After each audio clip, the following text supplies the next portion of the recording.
Okay, her har jeg et akvarie. 40 liters akvarie. Det var der, hvor jeg før havde mine gubier. Dem, som er hernede nu. Og før jeg havde gubierne hernede, der havde jeg 2 små skildpadder. Men dem har jeg solgt nu. Og jeg har stadig Hippo. Hippo, han er seriøst. Han er en løve. Og han har lige fået mad. Reptomin her. Den er nok halvfyldt. Lidt under halvfyldt. Den her, det er sådan en magnet. Den har 2 sider. Den ene side, den er hård, lidt som velcro. Og den her side, den er blød. Så vi har den bløde side, den skal være på den her yderside. Oh shit.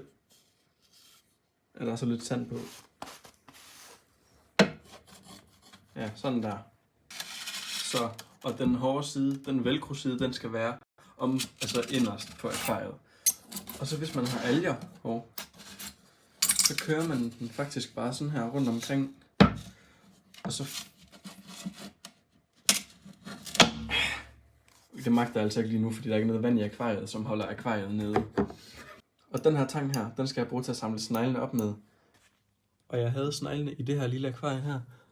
At de der 2 snegle der, at de er ved at lave unger. Fordi det plejer de altid at gøre. Så plejer de sådan at kravle om på hinanden. Og så tager jeg lige det her akvarie her, stille og roligt, så jeg ikke forstyrrer sneglene alt for meget. Så de bliver alt for stresset. Og så tænker jeg lige, at jeg tager den her, lige sørger for at få fjernet alle sneglene, og så lægger jeg dem ned i akvariet, og så kommer jeg lige tilbage efter. Min telefon den løber altså lige tør for strøm, men jeg har fået noget strøm på nu. Nej, ikke tør for strøm, tør for lagerplads. Jeg har fyldt min telefon op, men jeg har simpelthen fået alle tingene hernede nu. Og den grund til, at jeg kan tage grus med, det er fordi, de behøver ikke grus. Altså, det er faktisk bedre uden grus. Fordi de skider så meget, og de har ikke brug for grus.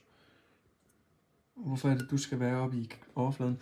Men jeg går ud og henter en stor spand, og så fylder jeg sgu bare.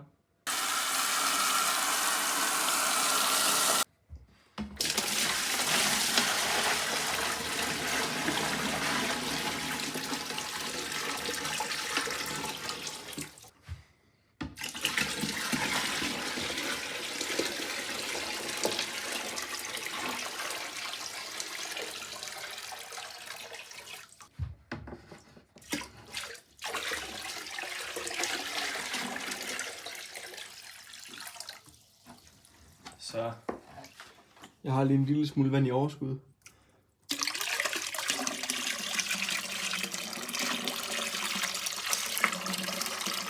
Så derfor kan du lige komme lidt ned til min fisk.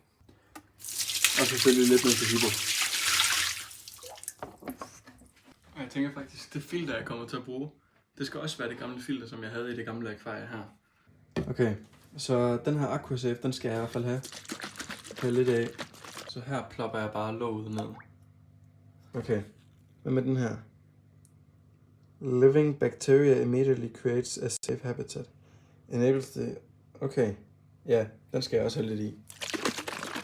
Og det bliver også bare sådan lidt lågfyldt.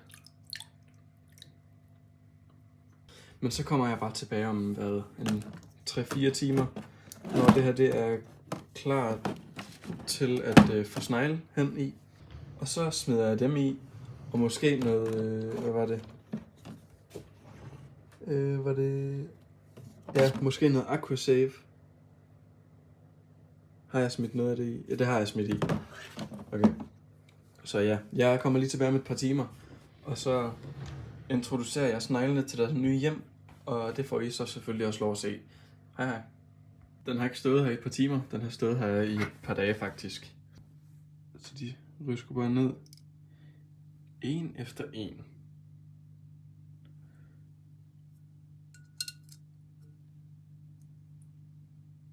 Jeg tænker, der skal nogle nye blade ned. Der skal ikke de her gamle nogen ned mere. De sidder fast på hinanden. Så. Jeg mangler stadig den der lille albinosnegl der.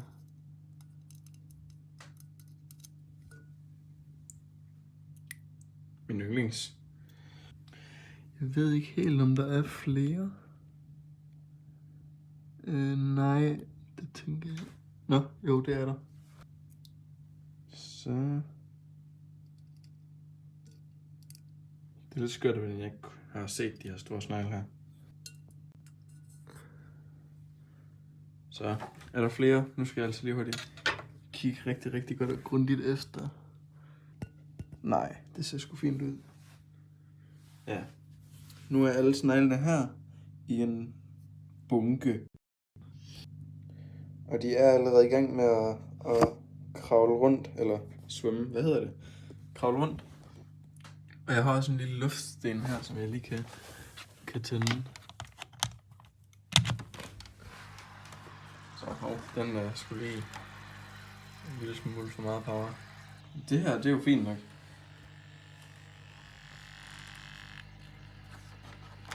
Så. Jeg har slukket alt lyset nu, luften og filteret. Og nu får de lige lov til at få et par timer til lige at føle sig trygge. Og så smider jeg nok lige en gaffel med noget agurk ned til dem, bare lige for noget mad. Og ja, så skal jeg nok opdatere jer om et par dage, en uge måske. Og så kan vi se, om der er sket noget nyt. Okay, simpelthen alle sneglene er oppe på agurken og spise. Det er virkelig lækkert. Altså selvfølgelig ikke alle, fordi der lige er et par få stykker lige lidt rundt omkring. Men I ved, hvad jeg mener. Det er pisse dejligt at se, at alle snegle de spiser. Og er gode, store, stærke og sunde. Jeg glemte lige at lave en outro, men tak fordi jeg kiggede med på den her video. Hvis I vil have flere af de her slags videoer, hvor jeg viser min fisk, bygger flere akvarier, så skriv endelig ned i kommentaren og smid et like og et subscribe. Hej hej.